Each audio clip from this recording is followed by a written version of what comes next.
the fears I have is that nobody listens to me and that nobody will ever listen to me. If they ever do listen to me sometime in the future, this is something to ponder. Um, I've come to the idea, I have this idea, and it's because I believe in creation, that our genetic makeup is not evolutionary, but it is actually creation based, and that is that some of the genetic code might actually have. It may be that our bodies are changing our genetic makeup, um, based upon, or that they're making choices about how the DNA is produced, and it isn't by combinations of the so much the combinations uh, of the cells from the parents, but actually that the neurons and things like that in your body are actually choosing which genetic how the organisms or whatever in the body are to be produced based upon the environment, or based upon other things, and that the neurons are actually controlling that that choice. And so I don't even know if it's true. It's just an idea. It's just a theory. But the idea is that things that we are interpreting as being evolutionary may actually not be the case, but that the creator has already put this genetic stuff in there, uh, genetic code into DNA and things like that, on what other choice designs take are are selected based upon the environment. That your cells might actually be changing a little bit, either over time or all the time, or only whenever you reproduce. And if that is the case, then it would be very easy to misinterpret this as evolution, and it may actually be that it is a little bit evolutionary, but it's not. It's that it's selective creative. It's pre-created selective um, um, evolution. It's, that's the idea and it also has something to do with um, Darwin's original theory that that the attributes of a certain animal were evolving whenever they found out since that it fluctuates, and that isn't still evolving. It's always went from one genetic makeup to another based upon the environment, and that it had nothing to do with evolution. And so when people say that an organism or something thinks something, and that it's making these choices, that kind of may be true, but what it's really doing is it's making a selection of existing genetic code that is ignored otherwise, that isn't. So it's like selecting a different genetic code based upon the environment, and this might be as a result of maybe neurons that exist in other parts of the body, or just the organisms is how to um, develop the next cell or organism. Um, so something something to keep in mind is that whenever we're tweaking the genetic code, because that's what they do, they tweak it and then they see what kind of results as a result of creating that organism. They may actually be not, there may be certain choices, there may be some redundant code, but you wouldn't be able to recognize it as redundant because it probably wouldn't have the same order of the of the of the language of genetic, the certain um, orientations, which are, I think, really just orientations of cells as they're created. I mean, molecules as they're created, and they take up a different architectural makeup, and that produces the proteins that are inside the body. The proteins create the kind of the gears and stuff in the body that produce the cells and organisms that are part of the body. I mean, or the cells that are in the body. I don't know why I'm saying organism. I'm just saying that things are being created like that, and so there may be other orientations that produce um, different proteins, but these proteins are not used. Um, these proteins would not show up in the organism um, the unless the organism is, you know, unless there is some cell that or something in the body that chooses which approach to take based upon the environment. And the reason why the reason why I believe this is because I know in computer science we use something called an if condition. And the if condition looks at certain parameters that exist in the environment of the program, the variables, and based upon the values of those variables determines what other selection of statements, what other selection of process is taken. And I'm thinking that this may actually exist already in our genetic code. And if it does, then that complexity that's in the DNA may also include alternative genetic or alternative ways of creating cells that there may be if conditions in the DNA that look at the environment of the body and determine which kind of proteins need to be produced, what different organization of the proteins need to be produced. And we may be misinterpreting this as evolution, that it may actually be that the creator, and this would be a reason for people who are creationary oriented, might be a reason to do research into the idea that our makeup and all this genetic stuff is creation based and not evolutionary.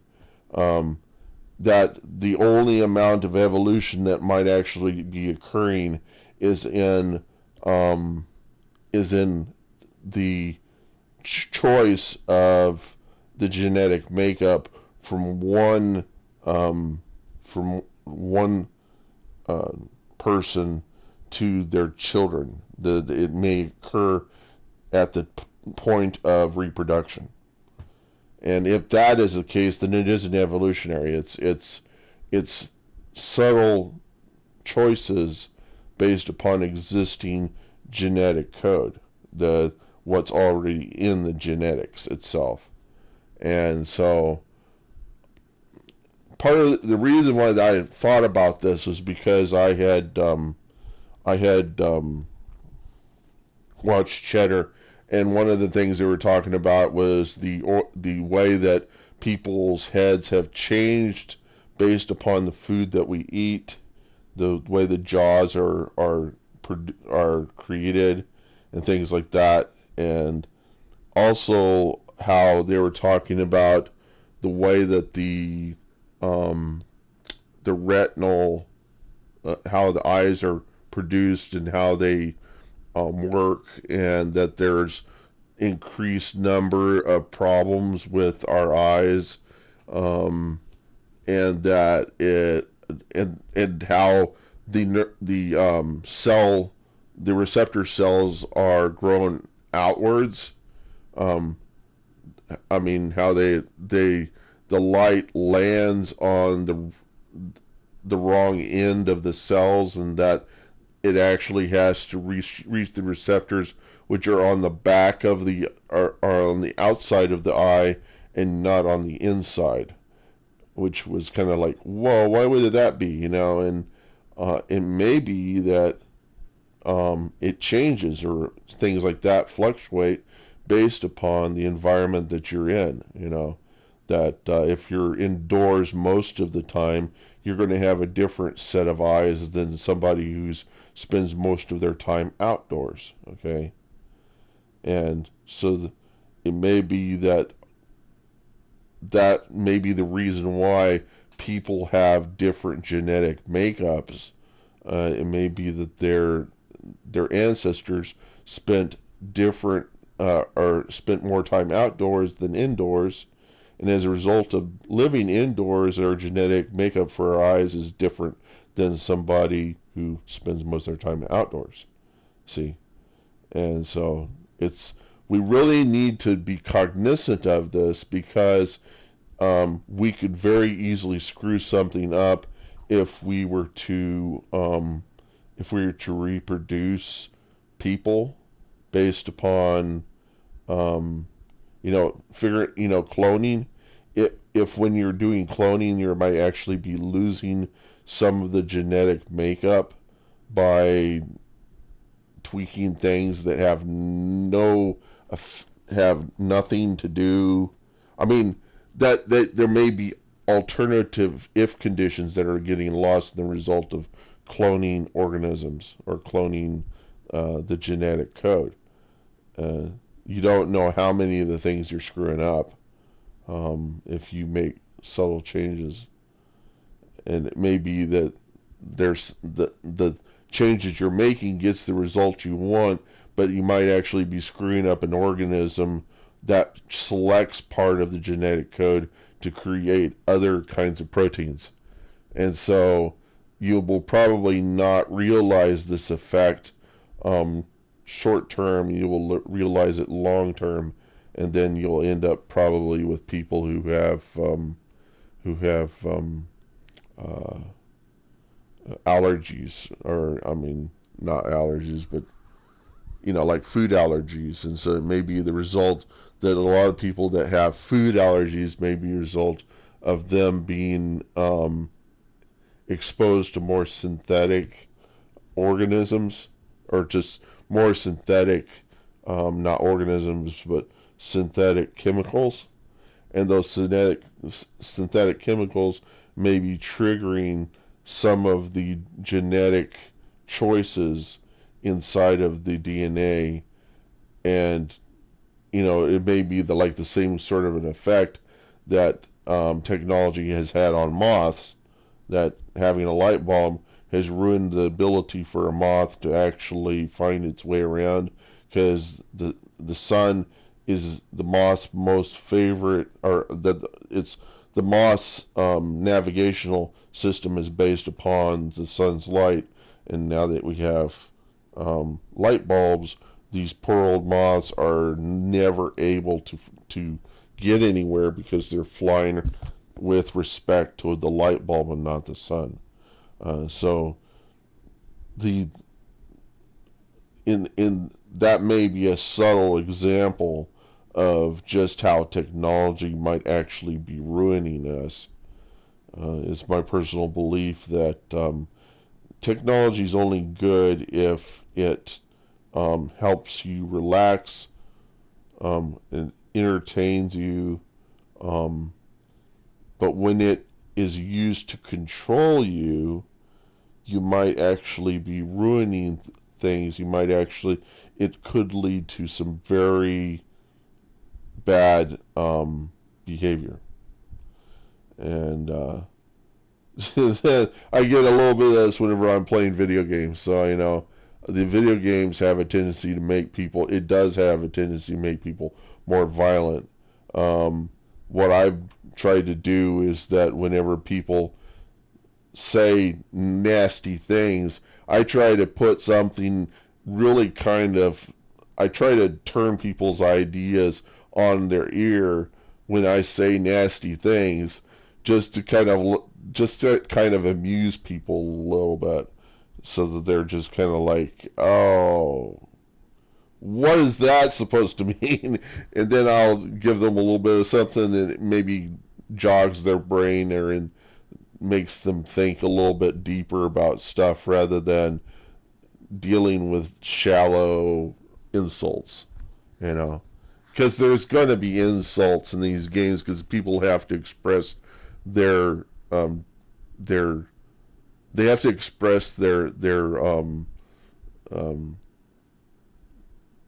their aggression to the other person, and they're going to do it in a form of trying to, it's kind of like yo mama jokes and stuff, and they tend to get pretty nasty. Like they'll use sexual relationships with your mama or something like that. And somebody said, water is wet," and I said, "So is your mama when she thinks about you," which is very nasty. But I'm just like, it's really just to let. And he was saying that in reference to something I was saying, which had nothing to do with it. I was giving out something I realized about what the enemy was doing, and then this guy says, "In water is wet," and then I said, "So is your mama when she thinks about you," which is very mean. And you hear, people always give me insults that are in that form, using your mama, and it's really to try to incense you, try to make you try to harm your ego or harm your, and they don't know anything about you. So whenever they say such things, it's really trying to pick off some part of your aggression that's going to, it's like, "Don't talk about my mama. You don't know my mama." And of course they don't know your mama, but they're going to use that anyhow to see if what kind of effect it has to throw that thing out there. And so what I try to do is I try to throw things out there that get them thinking a little bit deeper about their insults, maybe counter insults, and make their brains understand that you don't throw out insults because what's coming back may be even nastier and more perverted than what they had originally put out. And um, they people tend to say I'm strange or I think strangely. It's just the way my brain is made up. It's the way I think about things. Um, I'm always trying to flank the idea, trying to get outside of the idea, trying to come up with different approaches to thinking about things. And when people try to put me in my place by saying that I'm a fool or something, I will bring out something that's very intellectual, and then they'll say, "Oh, you're talking gobbledygook," and that's because they want other people to believe that you're stupid, but the other people are going to start realizing that you're actually a lot smarter than the guy that's challenged you. And sometimes I'll say, some of the people that are not speaking up are not speaking up because they're starting to like listening to fools who will counter my arguments because it's entertaining to hear what stupid things people will say about smart people, especially when the smart person is presented as being stupid and then presents something that's much smarter than the fool that's heckling them, to the point that the heckler will probably lose their foundation, in the process of heckling you. I have a tendency to kind of counter or make counter insults to other people. There is times whenever I do make insults that are very, for instance, racist, and the only reason why I'm doing that is that I'm trying to channel my aggression and put it in a form that other people would feel bad, and it's not good, but it might be in some amount pointing out that all these racism things are really kind of the words are going to lose meaning after a while once people are once people who use them are really just grasping for aggression in the other person. If the person, it becomes deadened or apathetic to the racism, eventually they will lose interest in the comments, and other people will start to realize that those words really mean nothing, and that they could mean other things. And when they start to take on different definitions, then they will lose their they'll lose their poison. They will become less poisonous. They're only racism, in terms of the words that you throw out, are only poisonous if you say them to somebody who is defined by that racist term, such as nigger. And so when you say nigger, people think black people, but if you could say nigger in any number of different contexts to mean anything from slave to friend, and it would depend upon who's saying it, to whom, and in what context. And so the context has a lot to do with the words that you're throwing out. If you're saying it in a video game, since you can't tell the colors of anybody that's in that game, throwing it out, the people who are going to respond to it are going to be affected because it's their race that they're associating that with. Then it may be a way that somebody will use racism to actually find out the people in the game that are of that race, and that emboldens the racism.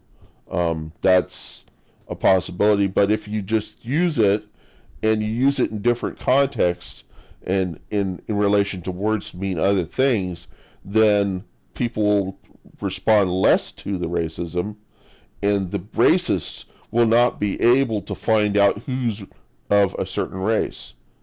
And then they'll start, the words will have less meaning. They'll have less definite meaning, and the racism will be gone from the words. They will have to give a specific context when they're giving the racist remark. They'll have to give a specific context to say that they're targeting a certain people. And the thing is that in that, people need to spend more time thinking about the context of language, the context of how things are being used when people say things, trying to determine if the person who's saying them really is racist, or if they're just trying to get some emotion out of the other people there.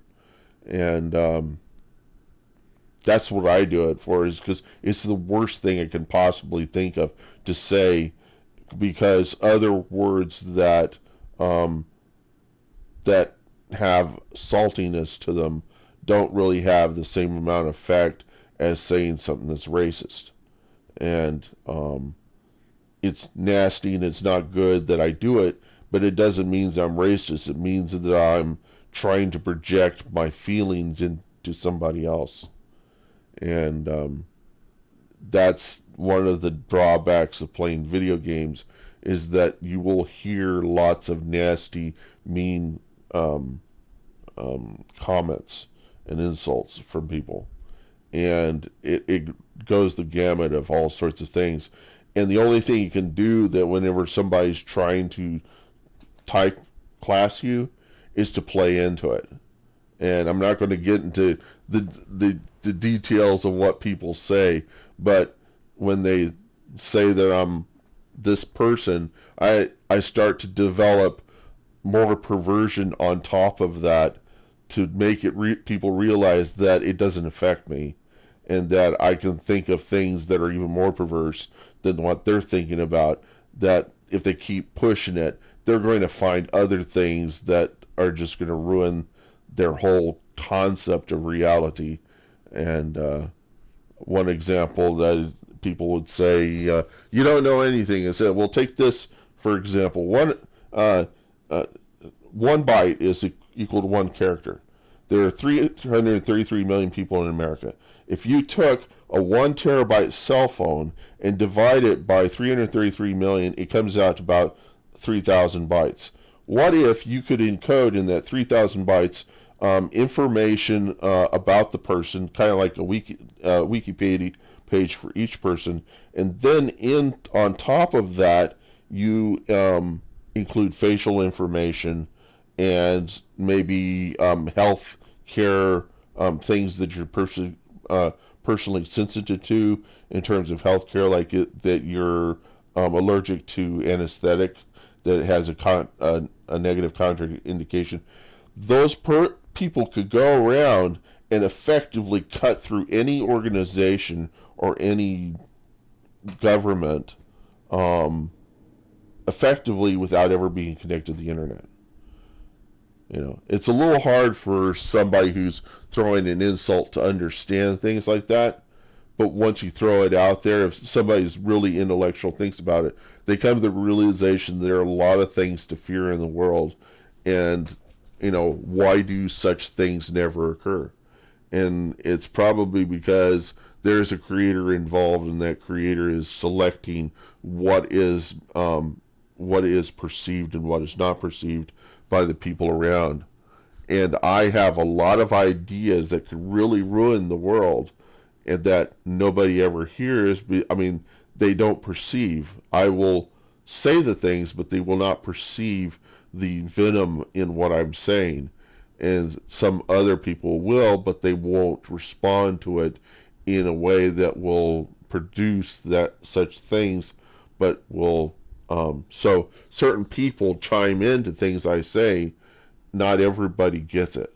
And if you've ever tried to go to a producer to try to sell your band and the music you've got, or whatever it is that you're selling, they don't latch on to what it is that your technology does.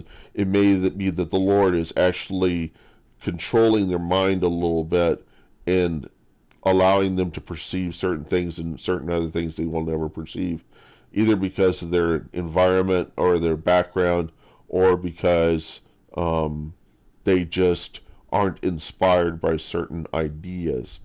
And so it's kind of like when I listen to music, I don't really latch on to country music as entertaining, because I find attributes with it that look very kind of repetitive and mundane, and things that are not such a big deal.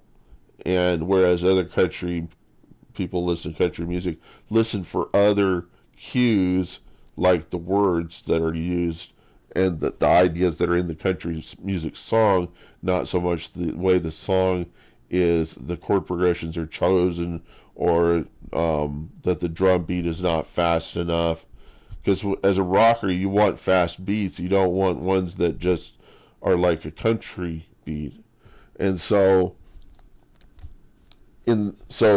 different people are going to like different things, and they're going to perceive things differently based upon their preferences.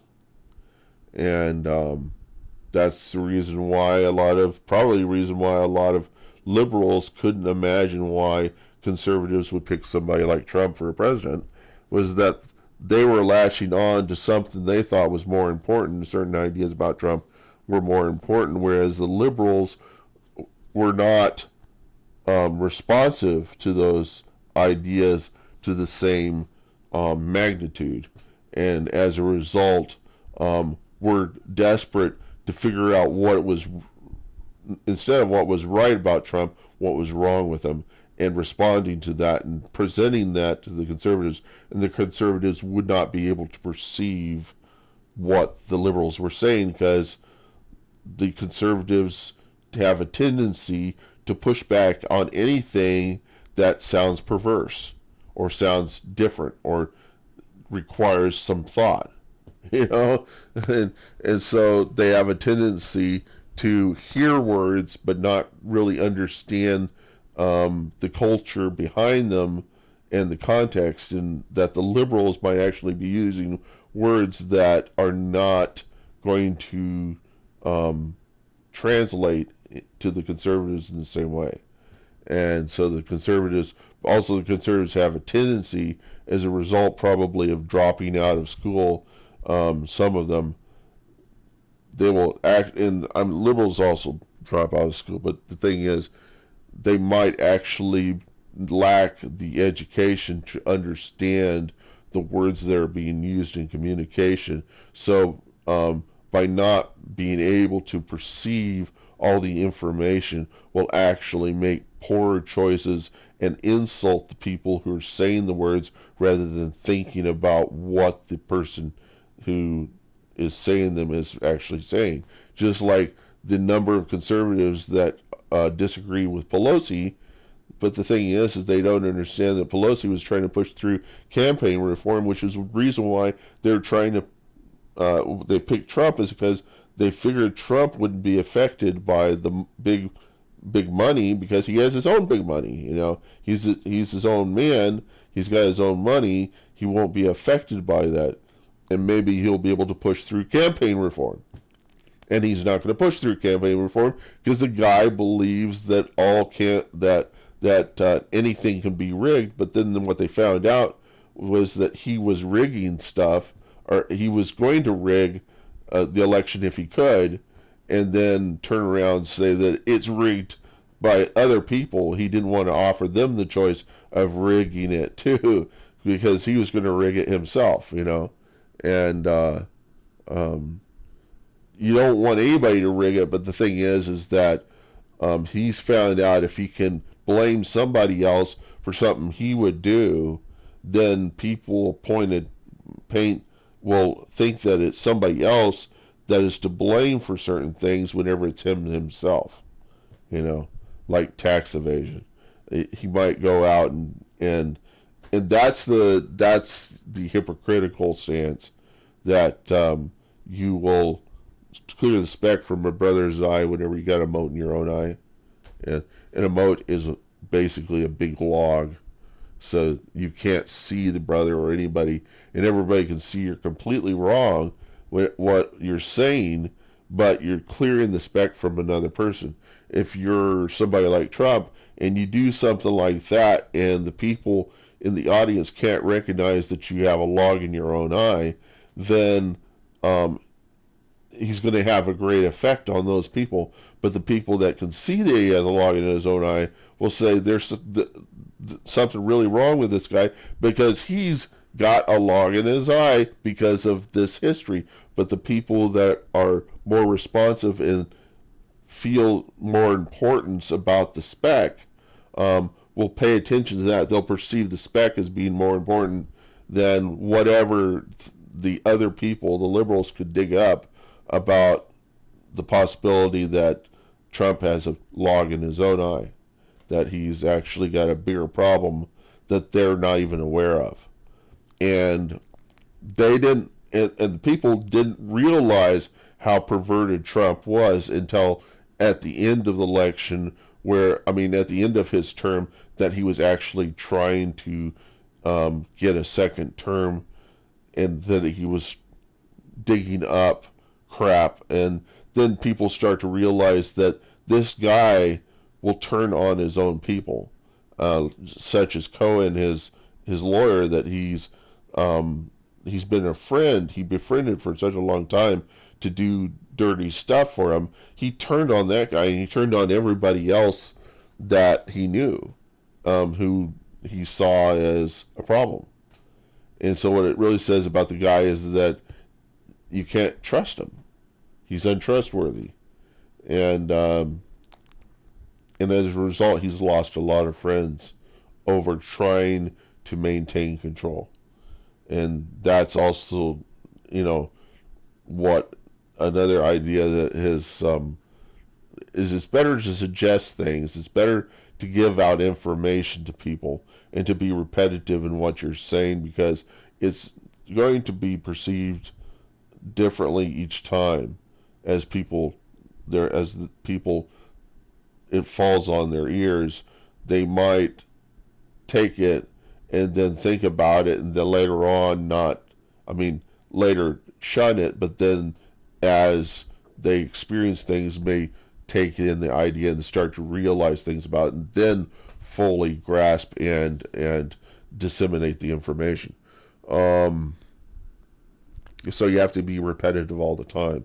You have to keep giving people the information over and over and over and over and over and over and over and over again. And the only thing that's going to permit you to keep doing that is is either being affected by um, insults, um, in that rather than seeing an insult as as a simple heckle, that it may be a question of why should this matter to me? Why should I care about this? Um, and the thing is that if you keep bombarding them with it, eventually they're going to figure out there is something important in it, because the guy wouldn't keep repeating it no matter what I say. And so they may start to ponder what the other side is saying, um, that might actually, um, might, they'll give you the benefit of a doubt. Um, Trump assumed that other people would give him the benefit of a doubt, and and anybody who didn't give him the benefit of a doubt, he would he would fire, or he would get rid of them, ban them from his organization. So if you're seeking to overthrow somebody like Trump, it is best that you kind of agree with them all the time. Um, but give him the benefit of a doubt, but keep in your head, just how crazy some of those things are, and figure out a key point at which you could affect other people's perception of the person, then start to help the other people realize that you weren't crazy like him all the time, but that you were just trying to maintain some foothold in his organization to kind of dampen some of the choices that he makes. Like maybe possibly as a result of agreeing with him, when you're not really agreeing with him, what you're doing is you're just not identifying his problems, but instead, when he does something right that you believe is good, that you empower him. Okay, and so you're kind of controlling him through empowering him, not controlling him through saying that he's wrong about something. Because if you say uh, that someone is wrong about something, and you don't have any backup argument, and they're not somebody that's going to be receptive to deep thought, then they're going to kick you out, because you're not presenting any. And that happens to me when I'm playing video games. People will heckle me, and they'll say something that's really shallow. And if they say enough shallow things, then I'll think these guys don't have the intellectual ability to understand my point. Therefore, I will ban them. And that's discipline. Because once you ban them from and how you do this is you ignore add them, uh, and so you blacklist. The system will let you ignore their contribution to the chat. Other people will still be able to hear them, but you won't. So whenever they put out their insults and they land thud because it looks like you're ignoring them, and you told them that you're iggying them, then it turns into an entertainment, a form of entertainment, because they'll say things back, realizing that you're not hearing it, and that they're just looking like a fool who is not having an effect on somebody who's completely ignoring them. It also would allow other people to understand that if you get a lot of insults from somebody and they're shallow insults, that um, they're not providing um, reasonable arguments to you. Then you'll, I mean, they will lose standing in the entire audience. And I have a tendency now that whenever I say things in faction chat, people are less likely to say STFU to me. One thing that people realize is that I'm more effective in the choices I make on how to um, on the at the outcome of how a war is carried out, and I also tell people of different kinds of approaches to solving problems and such. And as a result of giving them enough depth of information of knowledge of my intellectual ability, it makes it that much harder for the heckler to push through their idea, and then they just become a source of entertainment to the people who are not going to speak up. And so there are a lot of people that like me because I will heckle the hecklers, and and these are people that have heckled them, and whenever I show up the other person that has heckled them, then they feel better about me, and they will find things to say about the other person whenever those guys pop up. Everybody will be a little bit smarter about how to counter and you'll have less hecklers, and the more the hecklers will start thinking deeper. Which is kind of what I'm trying to do in this game. These are our future. The people playing these video games are our future. These are the guys that are going to be making choices down the road.